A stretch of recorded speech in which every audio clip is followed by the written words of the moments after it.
Good morning, everybody. I'm Bill Kane, Mayor of the town of Basalt, and appreciate you looking in this morning. It is Monday, March 22nd. It's the beginning of spring break, so wouldn't be spring break without snow, as you can see in the background. So hope everybody's out with their kids and going to have a great time this spring. So the point of this is to give you a little update on events that are occurring in and around the town of Basalt, and a few of the things that are cooking on our front burner here from the town of Basalt perspective and the work of the town council. So if you've followed these before, I always like to begin these presentations with an update on COVID. And it's quite remarkable that here we are 1 year later. So we started this process a year ago, early March of 2020, and what a year it's been. We've made some pretty fabulous progress on many fronts. We have over 80% of our seniors over age 70 that have already been vaccinated with either Pfizer or Moderna double shots. We are over 67% of people over 65. So we are killing it from a vaccination standpoint. It's really, really doing well. We think we also may be at about a mid-April point. The state is projecting we may be in a position to distribute vaccine to everybody that wants one. So we've been through the frontline workers, all of our medical staff, and restaurant employees and people that have intimate contact with the public have had access to vaccines, and we're doing great on that front. We have been cruising along pretty well with infection rates and total reported cases, but unfortunately the last 2 weeks we've had a little bit of a spike, which is a reminder that we're not quite home yet. We still have work to do, so please don't throw the masks away. Please keep in mind social distancing. We are very, very close to the finish line on this thing, so if we can just tough it out and be mindful, we're going to have a really wonderful wide open summer. So enough on COVID. We're doing great. Keep up the hard work, and we're going to get there, guys. So the next topic I'd like to talk about is kind of the art scene for this summer. We've got some really fun stuff underway. The Basalt Public Arts Commission has gone through a very fun process of recruiting artists to paint murals in town. So keep an eye out for that. We got a number of public spaces, and I think maybe 8 artists are going to be lined up to do some painting in public spaces that's going to add color and some real life and fun to our downtown and Willits areas. TACAW is nearing completion of their building. TACAW is the art center at Willits, and they're contemplating a couple of outdoor events for June and July, and opening their wonderful new building in the fall season when it's time to go back inside. So that's a great deal. We have a lot of construction activity that I highlighted at my last video post, and they now have come to fruition. For those of you that commute over onto the south side, you'll notice that a lot of big yellow machines are out there starting the site preparation work for Stotts Mill.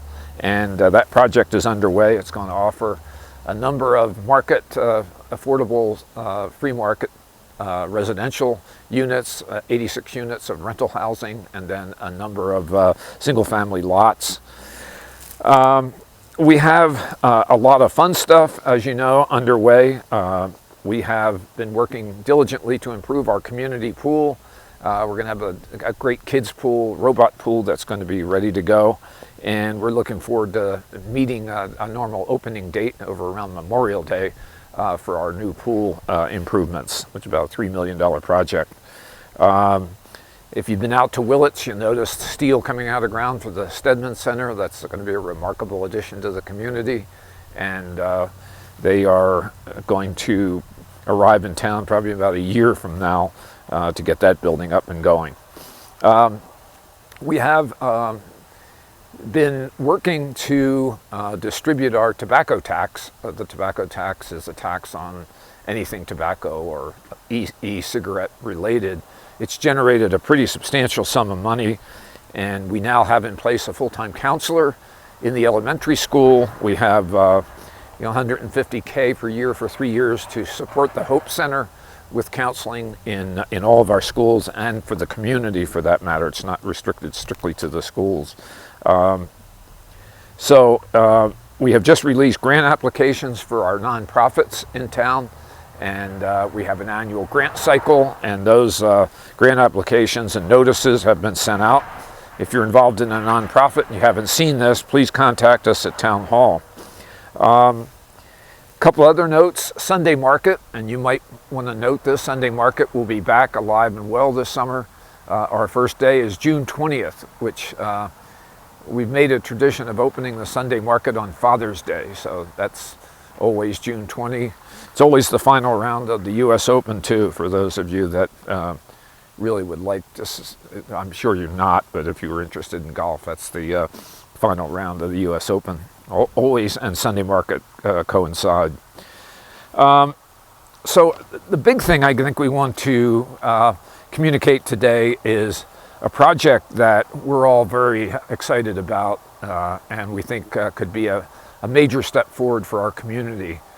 And that is to follow up on work that was completed in our comprehensive plan, whereby we identified a whole host of capital needs for the community. And we have an opportunity this fall, by virtue of paying off a number of our bonds, to create a revenue source to fund a number of public improvements that were identified in our comp plan. So over the summer, we're going to be working hard to reach out to the public. This will be a citizen-driven process to identify capital needs, prioritize those, and then come back to the voters next November. So you're going to be seeing us in the news a lot, and we'll be doing survey work and focus group and outreach, and as much as we can possibly do to make sure that these facilities are a citizen advised and citizen driven process. So they're kind of the highlights from Town Hall. The town is buzzing. We're going to have a very busy summer from both a work and construction and fun standpoint. We will resume outdoor dining. We're going to reinstall our little concrete barriers to create more outdoor dining space. We're hopeful that with possibly by mid-April making vaccines generally available, that who knows, we may even be maskless at some point in the future. We'll have to take that day at a time, but it feels like we're really on a positive track. And so if we all kind of hang in there, we got good things ahead. So that's sort of the update from Town Hall, and we'll stay in touch with you and be talking to you this summer about capital needs. So thank you.